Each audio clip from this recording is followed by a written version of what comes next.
Hello YouTube, this is BUB'S Comics coming at you with a quick combo video.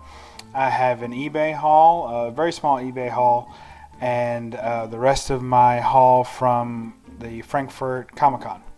Frankfurt Con, I believe it was called. So first for the eBay, we picked up the Incredible Hulk 179. So the reason that I picked this up is because it contains the first mention of Wolverine, or he's alluded to. So that's going to go right here beside 180.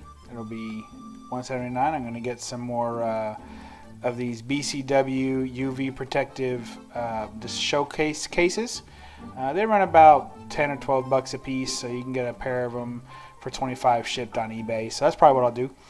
So I'm going to add one over there and one over here, and the reason I'll add two is because there's 179 is going to go here, and then 182, which I picked up, is going to go over there. Really have had 182 on my want list all year to complete my set. So now I have 179, 180, 181, and 182, including all three appearances of the advertising 181.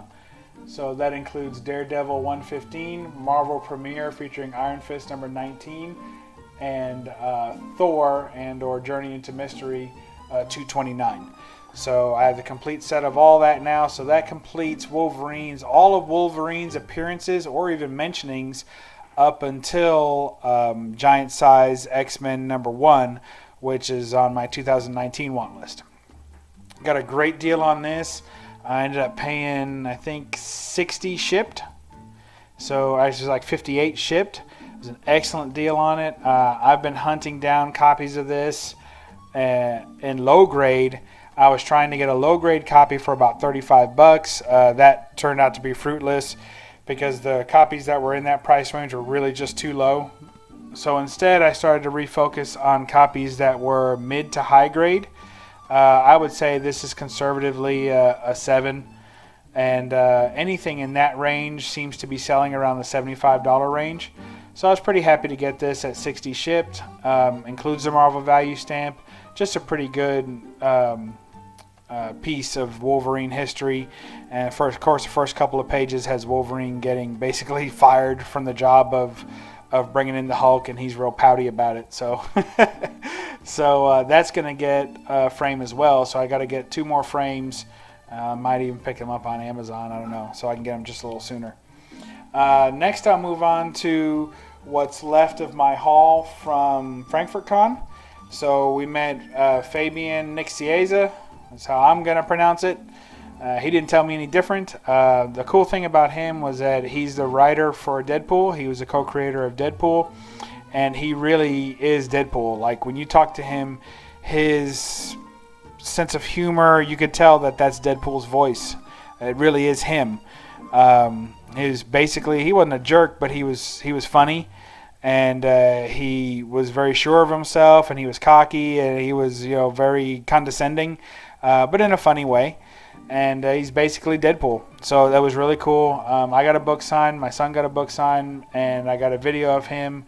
So we'll probably show that off here shortly as well. Work on that some. So here's a book that I got signed. He personalized it to BUB'S Comics.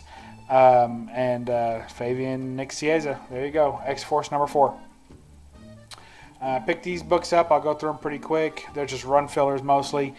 Captain America 407. This is the Cap Wolf storyline, number 6 of 6. So now the only one I'm missing is 1 of 6. None of these are particularly high price. You can pick them up just about anywhere.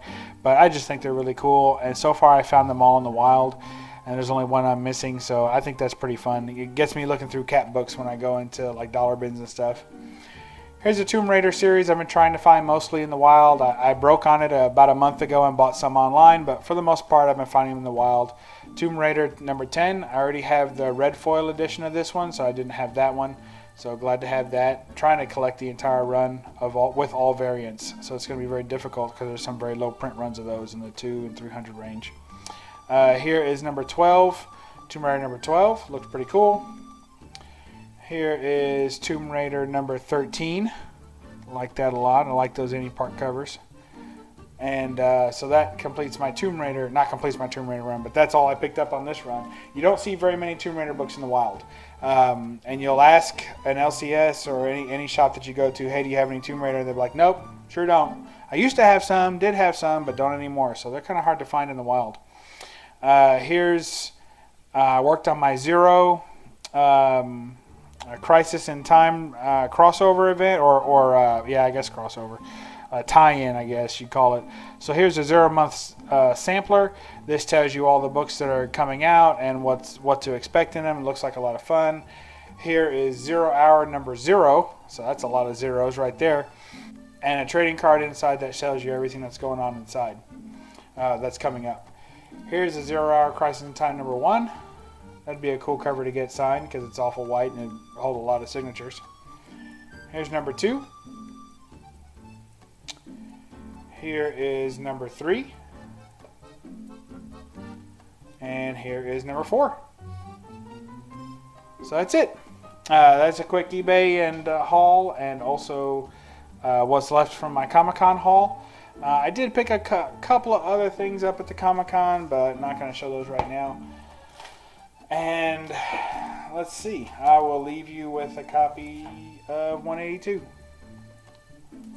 And when y'all get done, if you have any great books in a slab that you've never read, you can go online and read them digitally, or you can crack that slab, which is what I do. Crack the slab and read a comic book. Thanks. Bye.